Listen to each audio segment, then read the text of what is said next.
chugga chugga, chugga chugga, chugga chugga, chugga chugga.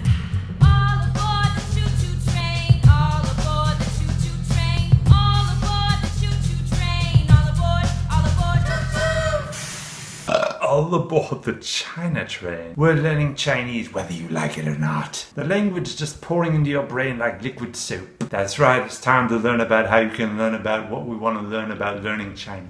There's a whole lot of learning, so let's go. I'm looking at 5 apps. Why 5? Because my time is like liquid gold. I don't have time to go through every friggin' app. First up, let's look at Mango Languages.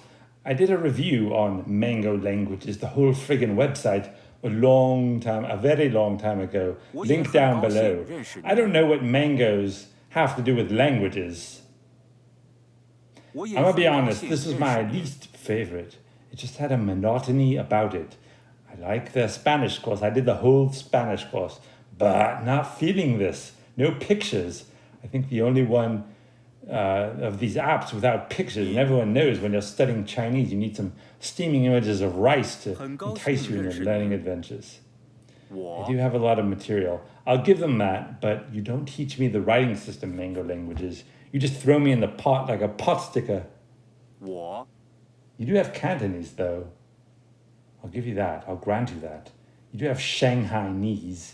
I'll double grant you that. But ain't we got fun? I found the other apps funnerier. Maybe I'll give you a try when I finish one of those other apps. Next up, Drops. Drops is kind of fun. It's very lightweight, no typing. Tries to avoid English altogether using pictures. Interesting approach. But I feel it's better for concrete objects. But it is kind of fun. One problem with Drops is they limit you to 5 minutes at a time unless you pay money, like $60 a year.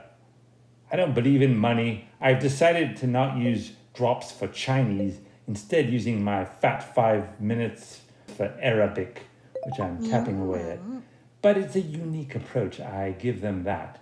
And funnish. Maybe this is the best introduction to Chinese for younger learners.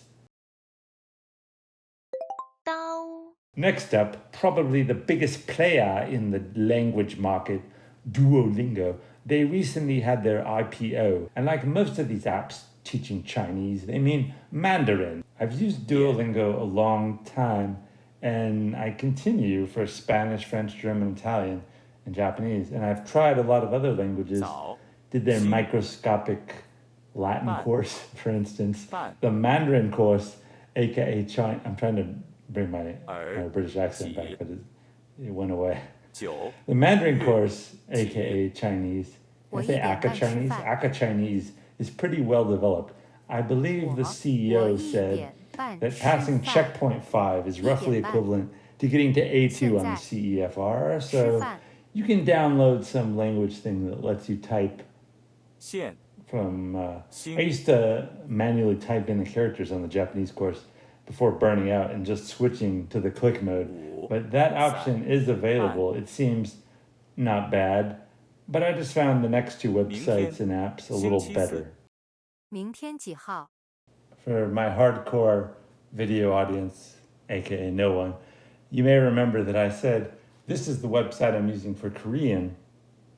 And I tried it for Chinese too, and it was pretty good. You'll notice, this is the first one that has not pictures, but video with people.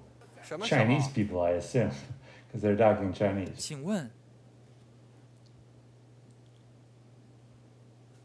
I liked this course. I thought it was pretty good. I'd say this is very impressive, and it has a lot of material. It has a lot of a varied approach. It does seem to shy away from the writing system, and go towards, what is it called, pinyin, where they use the Roman characters and the diacritical marks. But still, it seems like a pretty good course, and they slowly introduce the writing system.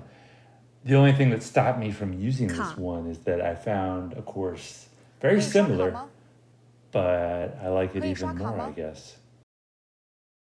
You may notice that it looks a little different. This one I recorded on my iPad because this is the only one I believe that does not have any sort of web version. I recorded all the other ones on the web. I think they all have apps, but it was just easier to record on the web. This one, I think they just went completely for app versions, so that you can have it on your phone, you can have it on your tablet, but you cannot, as far as I know, have it on a website unless you use some kind of adaptive device that lets you do that. So I like this course. It has a lot of things. It just seemed to be the most comprehensive and the most enjoyable. It has video, it has writing, Chinese characters, it has 2018年 actually a mode that lets you practice writing, which I thought was cool.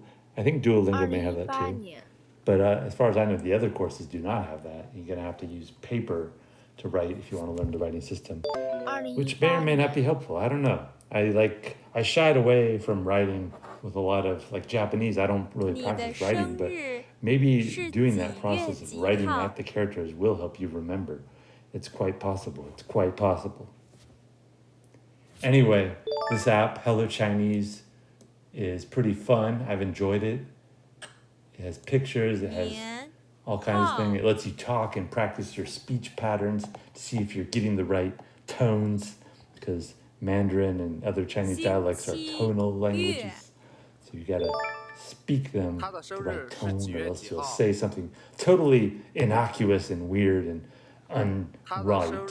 So yes, Hello Chinese gets my vote, but all of these are pretty good. I think even Mango languages, which I kind of spit on earlier, is not bad.